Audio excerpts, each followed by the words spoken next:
മഖ്ബറകളുടെ പേരിൽ മാത്രം നമ്മളെ മുഴുവനും ആക്ഷേപിക്കുകയാണ്. ഏതെങ്കിലും മഖ്ബറയിൽ അനാചാരം നടക്കുന്നെങ്കിൽ അതിന് നമ്മൾ ഉത്തരവാദികളല്ല. സുന്നത്ത് ജമാഅത്തിന്റെ ഉത്തരവാദിത്തപ്പെട്ട പണ്ഡിതന്മാര് മുഴുവനും മഖ്ബറകൾ മഹാന്മാരെ ആദരിക്കണം. അവിടെ ഏതെങ്കിലും കമ്മിറ്റിക്കാർ അനാചാരം നടത്തിയാൽ, അനാശാസ്യ പ്രവണതകൾ നടത്തിയാൽ അതിന് നമ്മൾ ഉത്തരവാദിയല്ല, ഇസ്ലാം ഉത്തരവാദിയല്ല. നമ്മളെ കൊണ്ട് നിയന്ത്രിക്കാൻ പറ്റുന്ന തലങ്ങളിലെല്ലാം നിയന്ത്രിക്കാറുണ്ട്. കണ്ടില്ലേ ബഹുമാനപ്പെട്ട പേരോട് ഉസ്താദ് അവറുകൾ, ഈ ഇരിക്കുന്ന മഹാന്മാരായ ഉസ്താദുമാരുടെയൊക്കെ ജ്യേഷ്ഠന്മാരും ഉസ്താദുമാരും ഒക്കെ തന്നെയാണ്. അവരവരുടെ ധർമ്മം നിർവഹിച്ചത് തുറന്നു പറയുന്നുണ്ട്. ഞങ്ങൾക്ക് അത്രയും ഒന്നും പറയാനില്ലെങ്കിലും അതാ ഞങ്ങളുടെ ഉസ്താദുമാർ അവർ ഈ സമൂഹത്തിൽ വേണ്ട ദൗത്യം നിർവഹിക്കുന്നു. മഖ്ബറകളിൽ അനാചാരം നടക്കുന്നതിനെ എതിർക്കുന്നു. അവിടെയുള്ള ഔലിയാക്കളെ നിഷേധിക്കുന്നവരെയും അതേ സമയത്ത് തന്നെ ഞങ്ങൾ എതിർക്കുന്നു. അതാ മഹാനായ ഉസ്താദ് അവറുകൾ പറയട്ടെ. എന്റെ മാന്യ മുസ്ലിം സഹോദരന്മാർ ശ്രദ്ധിക്കണം. എന്റെ ജീവിതത്തിൽ എന്റെ പ്രസംഗം 4 കാര്യത്തിനെതിരാണ് ഞാൻ ഇന്നുവരെ ഉപയോഗിച്ചത്. ഒന്ന്, തീവ്രവാദത്തിനും ഭീകരവാദത്തിനും എതിരാണ്. അത് എപ്പോഴും മരിക്കുന്നത് വരെയും തീവ്രവാദത്തിനും ഭീകരവാദത്തിനും എതിരാണ്. മറ്റൊന്ന്, മുജാഹിദ് ജമാഅത്ത് ഇസ്ലാമി തുടങ്ങിയ കക്ഷികൾക്കെതിരാണ്. വേറെ ഒന്ന്, കള്ളത്തരീക്കത്തിനെതിരാണ്. വേറെ എന്റെ പ്രസംഗം ഞാൻ ഈ 30ഓളം കൊല്ലം ഉപയോഗിച്ചത് ജനങ്ങൾ ഭക്തിയോടുകൂടെ ജീവിക്കാനുള്ള തഖ്വയിലേക്ക് ക്ഷണിക്കാനാണ്. നമ്മുടെ സപ്തദിന പ്രഭാഷണങ്ങളൊക്കെ ആ വഴിക്കാണല്ലോ. എന്നാ സഹോദരന്മാരെ നിങ്ങൾ മനസ്സിലാക്കണം, ഇപ്പോൾ ഇതാ തീവ്രവാദത്തിനെതിരെ ഭീകരവാദത്തിനെതിരെ ദിനേന പ്രസംഗിക്കുന്ന പാവപ്പെട്ട നമ്മൾ, ആ രംഗത്ത് അതിനെതിരെ പ്രസംഗിക്കുന്ന നമ്മളെ പേരിൽ ഭീകരവാദം കെട്ടിവെച്ചാൽ അത് വേദനയല്ലേ?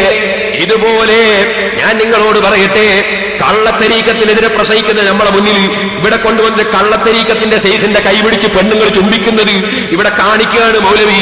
ഇതുപോലെ തന്നെ അതാ എന്റെ പ്രസംഗത്തിൽ ഞാൻ എവിടെയും പറയുന്ന ഒരു സംഗതിയാണ്, ഈ മഖ്ബറകളിൽ നടക്കുന്ന അനാചാരം, കുറെ വേണ്ടാത്ത മുട്ടും ഹറാമായ മുട്ടും പാട്ടും, അതുപോലെ തന്നെ കുറെ വാദ്യമേളങ്ങളും ഗാനമേളകളും നൃത്തങ്ങളും തോന്നിവാസങ്ങളും മഖ്ബറകളിൽ നടത്തുന്നതിനെ ഞാൻ എത്ര പ്രസംഗം നടത്തി. തിരൂരിൽ വെച്ച് പ്രസംഗിച്ച് അൽഹംദുലില്ലാഹ് മാറ്റിച്ചു, പല സ്ഥലങ്ങളിലും മാറ്റിച്ചു. എന്നാൽ ഞാൻ നിങ്ങളോട് പറയട്ടെ, അക്കൂട്ടത്തിൽ കഴിഞ്ഞ പ്രസംഗത്തിൽ ഞാൻ MA ഉസ്താദിന്റെ വളരെ കാലം മുമ്പുള്ള ഒരു ലേഖനം എടുത്ത് വായിച്ചു. അതിൽ പഴയ ഒരു ലേഖനമാണ്. അതിൽ അനാചാരത്തിന്, മഖ്ബറയിലെ അനാചാരത്തിനെതിരാണ്. അവിടെ മസാർ എന്ന സ്ഥലത്ത് ഞാൻ മറ്റാരെന്ന് വായിച്ചു പോയി. വലിയൊരു സബൂൽ മുമിക്കാത്ത് പറഞ്ഞത് വളരെ പഴയൊരു സാധനം, വായിക്കാൻ കിട്ടാത്തൊരു സാധനം. ആ സാധനം വായിക്കുമ്പോൾ എന്റെ മസാർ എന്നുള്ള സ്ഥലത്ത് മറ്റാരെന്ന് വായിച്ചു പോയത് വലിയൊരു തെറ്റായി പോയി പോയി. എന്നാൽ നിങ്ങൾ മനസ്സിലാക്കണം, ഇവിടെ ഇത്രയും കൂടുതൽ ഖബറിന്റെ അടുക്കൽ മഖ്ബറകളിൽ അജ്മീറിലും നാഹൂറിലും അതുപോലെ അതേ ഇബ്രാഹിം ബാദുഷ തങ്ങളുടെ ഏർവാടിയിലും പല സ്ഥലങ്ങളിലും നൂറുകണക്കിന് അനാചാരം നടക്കുന്നുണ്ട്. പലരും പോയി സുജൂദ് ചെയ്യുന്നുണ്ട്, പലരും തോന്നിവാസം ചെയ്യുന്നുണ്ട്. അതിനെതിരെ ശക്തിയായി പ്രസംഗിക്കുന്ന എന്നെ ഗണ്ണിക്കാൻ വന്ന മൗലവി ഇവിടെ ചെയ്ത തോന്നിവാസമാണ് ഞാൻ പറയുന്നത്. കുറെ മഖ്ബറകളിൽ നടക്കുന്ന ശറഇൽ പറ്റാത്ത അനാചാരങ്ങൾ കൊണ്ടുവന്നു ഇവിടെ CD കാണിച്ചിട്ട് പറയും ഇതാണ് സുന്നികൾ ഏർപ്പാടെന്ന് പറയുന്നു. ഓ മൗലവി, പാവപ്പെട്ട ഞാനത് ചെയ്യാറുണ്ടോ? മഹാന്മാരുടെ മഖ്ബറകളിൽ അവരെ ആദരിച്ചുകൊണ്ട് സിയാറത്തിന് പോകണം.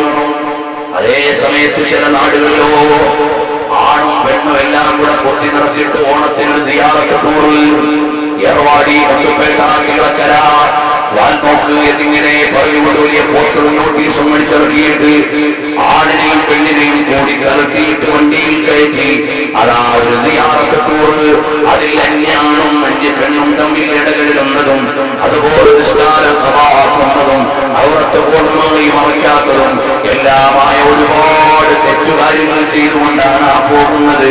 അത്തരം സിയാറത്ത് ടൂറിന് നമുക്ക് ന്യായീകരിക്കാൻ പറ്റൂല. അല്ല മൊഴിയാലെ എന്തേ നിങ്ങളെ നയമൊക്കെ മാറിയോ? ഇതാണ് മോനെ സുന്നത്ത് ജമാഅത്തിന്റെ നയം.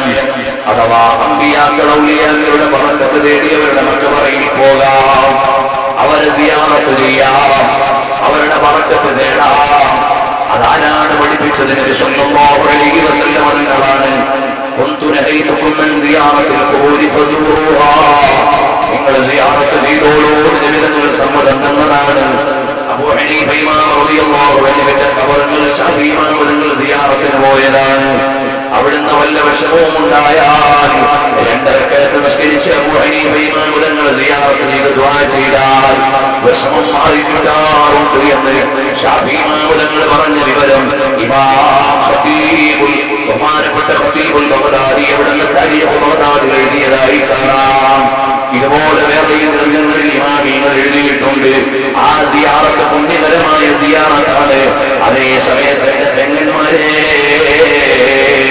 തലയിൽ തോളും കഴുത്തൊന്നും മറക്കാതെ അതാ കരുനാഗപ്പള്ളി ശൈഖന്മാരുടെ അടുക്കലേക്കാണെങ്കിലും സിയാറത്തിൽ ചെന്നാൽ ഔലിയാക്കൾക്ക് പൊരുത്തമുള്ള കാര്യമല്ല. കോഴിക്കോട്ടുകാരിയായ ഉമ്മാക്ക് കരുനാഗപ്പള്ളി ശൈഖന്മാരെ സിയാറത്ത് ചെയ്യാൻ അവർ ഇസ്ലാം പഠിപ്പിച്ച മറ പാലിച്ചുകൊണ്ട് അവിടെ പോയി സ്ത്രീകൾക്കുള്ള സ്ഥലത്ത് പോയി മറ്റുള്ള പുരുഷന്മാരോട് ഇടകളില്ലാതെ ബർക്കത്ത് തേടി ദുആ ചെയ്തു വരാം. അതേ സമയത്ത് അതാ ഇസ്ലാം പഠിപ്പിച്ച വേഷമില്ല, ഇസ്ലാം പഠിപ്പിച്ച ചിട്ടയില്ല, ഒന്നുമില്ല. അവിടെ സ്ത്രീകൾക്ക് വേറെ വഴിയുണ്ടെങ്കിൽ അതൊന്നും അവർക്ക് ബാധകമല്ല. എല്ലാം ചാടിക്കേറി അവിടെയും ഇവിടെയും കയറിയിട്ട് ചെന്നാൽ ആ കിടക്കുന്ന ശൈഖന്മാരുടെ പൊരുത്തം നമുക്ക് കിട്ടുമോ? കിട്ടുകയില്ല. കാരണം അല്ലാഹുവിന്റെ ദീനിന്റെ നേതാക്കന്മാർ ഇവിടെ ജീവിച്ചത് അല്ലാഹുവിന്റെ ദീന് ജീവിപ്പിക്കാനാണ്. സുന്നത്തി വൽ ജമാഅ. നമ്മുടെ വേദിയിലേക്ക് വരുന്നു. അല്ലാഹു തആല ആഫിയത്തും ദീർഘായുസ്സും നൽകുമാറാകട്ടെ. ഒരുപാട് കാലം നേതൃത്വം തൗഫീഖ് ബഹുമാനപ്പെട്ട സയ്യിദ് അല്ലാഹു തആല അനുഗ്രഹിക്കുമാറാകട്ടെ. എല്ലാവരും ഇരിക്കണം. ഇൻഷാ അല്ലാഹ് ഞാൻ അല്പം കാര്യങ്ങൾ പറഞ്ഞു നിർത്തുകയാണ്. തങ്ങളവர்கள் നമുക്ക് ഉപദേശം നല്ല ദുആ ചെയ്തു. പ്രിയമുള്ള സഹോദരന്മാരെ, ഇതുപോലെ മഖബറയിൽ നടക്കുന്ന ചന്ദനക്കുടങ്ങളുണ്ട്, മഖബറയിൽ നടക്കുന്ന അനാചാരങ്ങളുണ്ട്. ഈ അനാചാരങ്ങൾക്കെല്ലാം കൂട്ടുനിൽക്കുന്നത് ഞങ്ങളല്ല, സുന്നത്ത് ജമാഅത്തിന്റെ അരിമീങ്ങൾ. ആ അനാചാരങ്ങൾക്കെല്ലാം എതിരാണ്. തിരുവനന്തപുരത്തെ പള്ളിയുടെ ഉറൂസുമായി ബന്ധപ്പെട്ട് പല അനാചാരങ്ങളുമുണ്ട്. അവിടുത്തെ കമ്മിറ്റിക്കാരോട് തന്നെ ഞാൻ പറഞ്ഞിട്ടുണ്ട്. പള്ളിയുടെ പരിസരത്ത് പോയി തന്നെ ഞാൻ അതിനെതിരെ സംസാരിച്ചിട്ടുണ്ട്. അൽഹംദുലില്ലാഹ് പല തവണയും അവിടെയുള്ള പരിപാടികളിൽ പള്ളിയുടെ പരിധിയിൽ തന്നെ ഈ മഖബറയിൽ ഇത്തരം അനാചാരങ്ങൾ നടത്താൻ പാടില്ലാതെ വളരെ ശക്തമായ ഭാഷയിൽ ഞാൻ എതിർത്തിട്ടുണ്ട്, സംസാരിച്ചിട്ടുണ്ട്. പ്രിയമുള്ള സഹോദരന്മാരെ, ഈ കഴിഞ്ഞ റമദാനിലും പള്ളിയിൽ വെച്ച ഒരു വേളയിൽ അതിന്റെ പരിസരത്ത് നടക്കുന്ന അനാചാരങ്ങൾക്കെതിരെ വളരെ ശക്തിയായി അല്ലാഹുവിന്റെ പേര് പറഞ്ഞ നിയമം അനുസരിച്ചുകൊണ്ട് ഞാനിവിടെ സംസാരിച്ചിട്ടുണ്ട്. നമ്മൾ അത്തരം അനാചാരങ്ങളെ എതിർക്കുന്നു, അതിനെ ആലിമീങ്ങൾ കൂട്ടുനിൽക്കുന്നില്ല. ഏതോ ചില ജാഹിലീങ്ങളാണ് ഇതുപോലെയുള്ള മഖബറകളോടെല്ലാം അനുബന്ധമായി പല അനാചാരങ്ങളും നടത്തുന്നത്. പള്ളിയുടെ മിഹ്റാബ് എങ്ങോട്ടാണെന്നറിയാത്ത പ്രസിഡന്റുമാരുള്ള കാലമാണിത്. പള്ളിയുടെ മിഹ്റാബ് എങ്ങോട്ടാ അറിയാത്ത പോലെ പ്രസിഡന്റുമാരായി ബാലറ്റ് പേപ്പർ വെച്ച് മത്സരിച്ചു വരുമ്പോ അവർക്ക് അല്ലാഹുവിന്റെ മതത്തിന്റെ നിയമം അറിയുമോ? പള്ളി പണിയാൻ തരം എഞ്ചിനീയർ വിളിക്കും, അതുപോലെ തന്നെ മേശിരിമാരെ വിളിക്കും, അതുപോലെ ആർക്കിടെക്റ്റിനെ വിളിക്കും, പെയിന്റ് അടിക്കാൻ പെയിന്റർമാരെ വിളിക്കും. എല്ലാത്തിനും ഓരോ വകുപ്പിലുള്ള ആളുകളാണ്. മസ്അല ചോദിക്കാൻ മൗലവിമാരെ വിളിക്കുക, മസ്അല ചോദിക്കാൻ ആലിമീങ്ങളോട് ചോദിക്കണം. അത് ഈ സമുദായം പാലിക്കേണ്ട പ്രത്യേകമായ ശ്രദ്ധയാണ്. അതല്ലേ അല്ലാഹുവിന്റെ പരിശുദ്ധമായ നിയമം. ആ നിയമം അനുസരിച്ചുകൊണ്ട് തന്നെ മതവിധി നടത്താൻ കഴിയണം. അവിടെ നമ്മുടെ ഉമറാക്കൾ പലതരത്തിലും വീഴ്ച വന്നു പോവുകയാണ്. ഞാനൊരിക്കൽ ദമാമിൽ ചെന്നപ്പോൾ ആ കത്തിലുള്ളത് എന്താണ്? വ്യക്തമായി പരാക്ക് ചൊല്ലിയ വിവരം ഒരാൾ പള്ളി കമ്മിറ്റി അറിയിച്ചു. ഞാൻ എന്റെ ഭാര്യയെല്ലാം ചൊല്ലി അതിന്റെ എല്ലാ നിബന്ധനകളും തലാക്കിയാണ്. പള്ളി കമ്മിറ്റിക്കാർ യഥാർത്ഥത്തിൽ ആലിമിനെ കാണിക്കേണ്ടതാണ്, ആലിമിനെ കാണിക്കേണ്ടതാണ്. എന്നാൽ അത് കാണിച്ചില്ല. അവര് കമ്മിറ്റി കൂടിയിട്ട് ഒരു കത്ത് തിരിച്ചെഴുതി. കുടുംബജീവിതം എന്ന് പറഞ്ഞാൽ നിനക്ക് തമാശ കളിക്കാനുള്ളതല്ല, അതുകൊണ്ട് നിങ്ങൾ ഒരുമിച്ച് ജീവിക്കണമെന്ന് കമ്മിറ്റിക്കാര് തിരിച്ച് കത്തെഴുതി.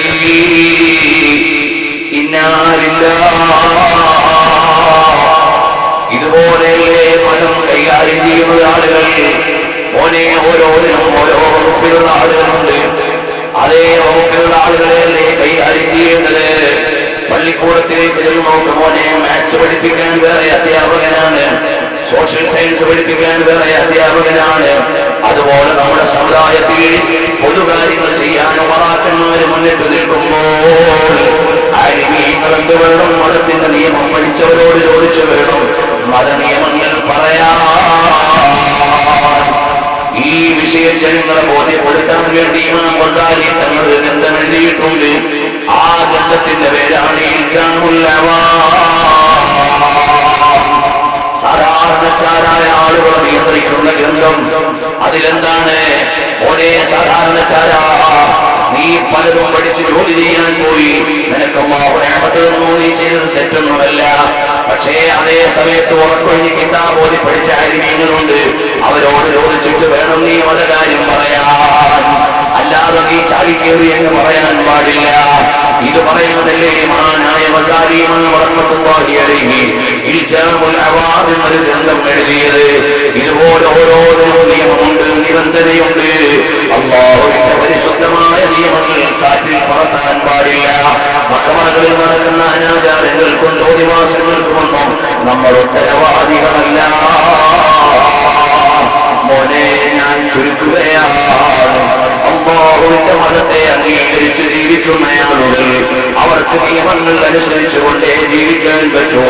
ഹബീബായ മുഹമ്മദ് റസൂലുള്ളാഹി സ്വല്ലല്ലാഹു അലൈഹി വസല്ലം പഠിപ്പിച്ചു തന്ന നിയമത്തിൽ നിന്ന് പുറത്തു പോകാൻ പാടില്ല. ദുനിയാവിന്റെ സാമ്പത്തികമായ വെട്ടിപ്പ് നടത്തിയാൽ നീ വിചാരിക്കും ഞാൻ വലിയ വിദഗ്ധനായ കച്ചവടക്കാരനാണ് എന്ന്.